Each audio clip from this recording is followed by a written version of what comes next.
Magandang araw po sa inyong lahat, Luzon, Visayas, Mindanao, pati na rin po sa mga kababayan nating mga OFW.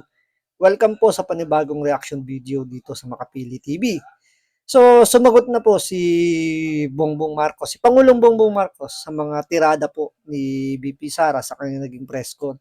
So, yan po yung pag-uusapan natin ngayon. Kaya kung hindi ka pa nakasubscribe sa Makapili TV, baka pwede pong pakipindot po muna yung subscribe button. At the same time, palike na rin po ng video. Wala namang pong bayad yan. Kaya pindot na. So ito, panoorin po natin itong naging sagot ni Pangulong Bongbong Marcos sa mga banat po ni BP Sara. So panoorin po natin ito.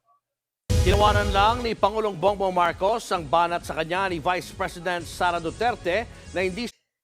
As usual, hindi nagsalita si Bongbong Marcos. Tulad ng mga ginagawa niya dati. Simula nung tumakbo siya bilang Vice President hanggang sa tumakbo siyang bilang Presidente. Sa lahat ng batikos na ibinabato sa kanya, never siya nagsasalita. Ang nagiging diskarte niya kasi rito, paawa effect, pa-victim effect, or yun nga, yung kasabihang less talk, less mistake. So, dinaan lang po sa tawa ni Pangulong Bongbong Marcos yung mga tirada ni BP Sara. Siguro, hindi niya alam kung paano niya sasagutin kasi nga, every time na maglalabas si BP Sara ng kanyang mga statement, merong siyang ebidensya kumbaga. So, mahirap nga naman kasing pasinungalingan yung mga inaakusa sa iyo kung merong ebidensyang pinanghahawakan yung nag-aakusa. So, kaya ang tugon lang dito ni Pangulong Bongbong Marcos ay isang tawa na lang para tapos kagad yung issue. Siya marunong maging presidente. Ang relasyon naman ng magkaibigang VP Sara at Senator Amy Marcos tila nanlalamig daw. Nasa frontline ng balitang yan si Ria Fernandez.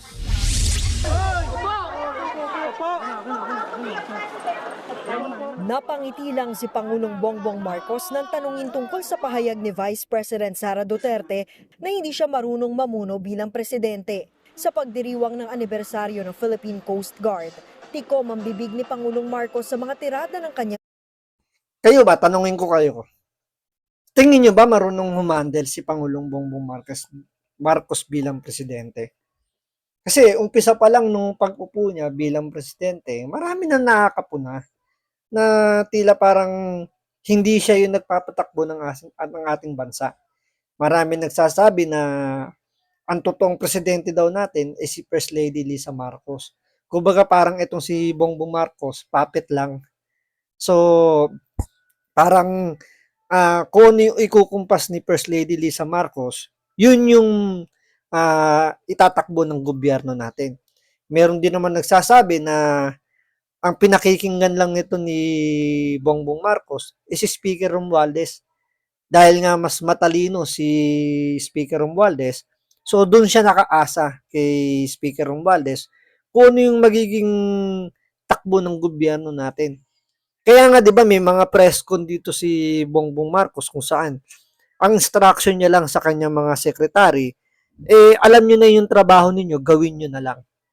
'Di ba parang walang direksyon yung bansa natin.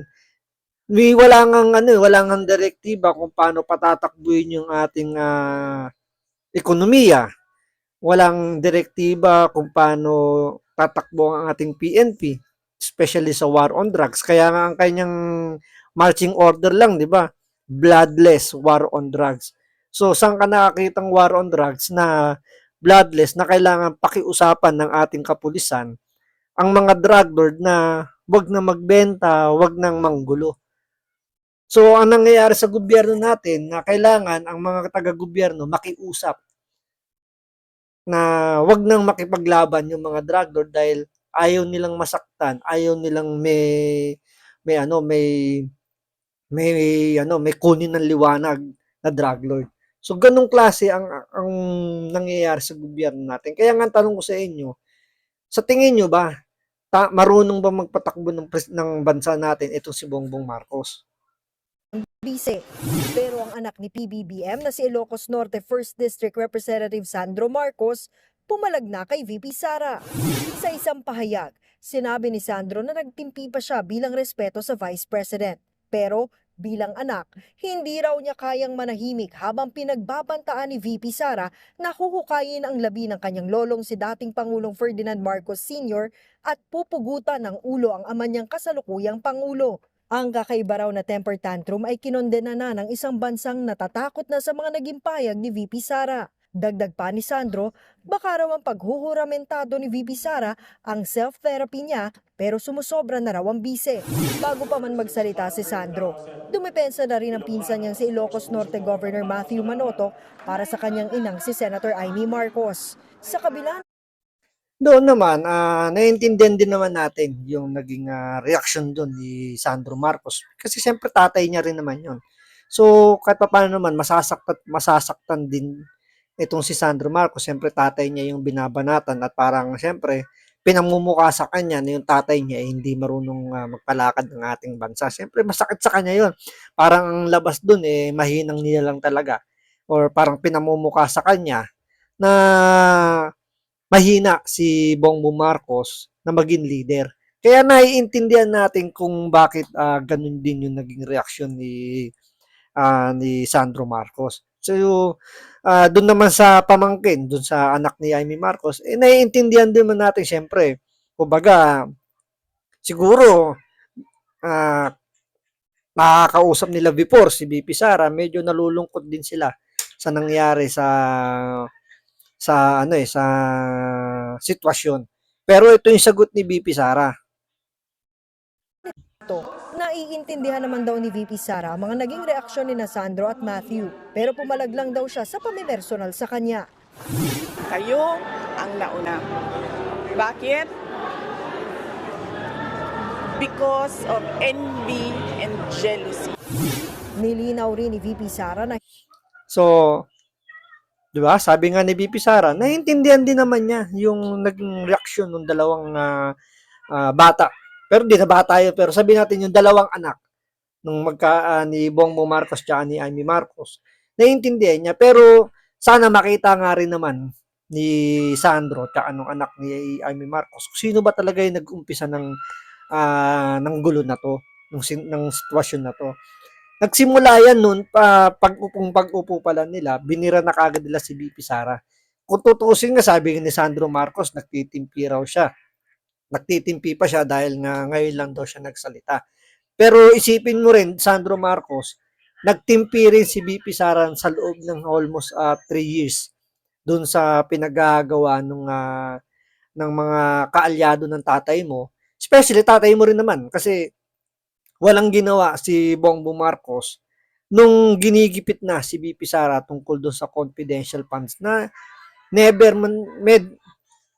naman niya pinagtanggol tungkol sa confidential funds. Kumbaga pinabayaan ng tatay mo na si Pangulong Bongbong Marcos itong si BP Sara, natirahin siya ng tirahin ng mga bata nung tito mo na dati mong boss nung ikaw nagti-training bilang kongresista, 'di ba? So nag-OJT ka diyan sa tiyuhin mo, siguro baka nakuha mo nga rin yung diskarte ng tiyuhin mo na patay mali siya sa mga nangyayari kaya yung pagkakaalam mo si BP Sara yung nauna sa mga tirada pero aminin mo man sa sarili mo yung kampo mismo ng tatay mo yung unang bumira kay BP Sara at kumbaga dito binabalik lang ni BP Sara yung mga pinagagawa sa kanya ng mga nakapaligid diyan sa tatay mo. hindi niya tinira ang kaibigang si Senator Amy. Pero hindi niya raw masabi ang tunay na estado ng kanilang relasyon ngayon. Kung friendship over na ba o pagsubok lang ito. Matapos daw ang press conference niya noong Biyernes, tinext daw ni VP Sara si Senator Amy. Pero She was cold, malamig. And then meron siyang sinabihan ng common friend at kay BBM. sa gitna ng banta ni VP Sara na ipahuhukay ang labi ni Marcos Sr. para ipatapon ito sa West Philippine Sea, sinabi ng Philippine Army na tanging pamilya lang ng Yumao ang pwedeng magpalipat sa labi ng kanilang kaanak. Nagbabalita mula sa frontline. Ito issue rin to yung sinabi ni BP Sara na ipahuhukay daw niya yung mga labi ni Apo Lakay. Dito naman, wag nilang masyadong gawing literal. Kasi alam naman natin na hindi naman pwedeng gawin yun ni VP Sara. Kahit na sinong tao nang walang consent ng family bago hukayin yung labi para itapon doon sa West Philippine Sea. Although masakit nga naman kasi yun para sa mga pamilya kung sakasakaling kumbaga kahit biro medyo masakit yun. Pero hindi mo rin kasi masisisi si VP Sara kasi nga napipikon na rin naman. Siyempre tao lang 'yan. Marami rin namang kumbaga kahit naman sino napipikon. So dito pinapakita lang ni VP Sara kung anong klaseng kumbaga kung ano yung nararamdaman niya, 'di ba? So tingnan natin kung anong magiging sagot dito ng mga bata ni Pangulong Bongbong Marcos dito sa issue ng paghukay sa mga labi ni Apo Lakay para itapon sa West Philippine Sea. So, yan po yung aabangan natin. So, maraming maraming salamat sa panonood. Ingat po kayo lagi. God bless.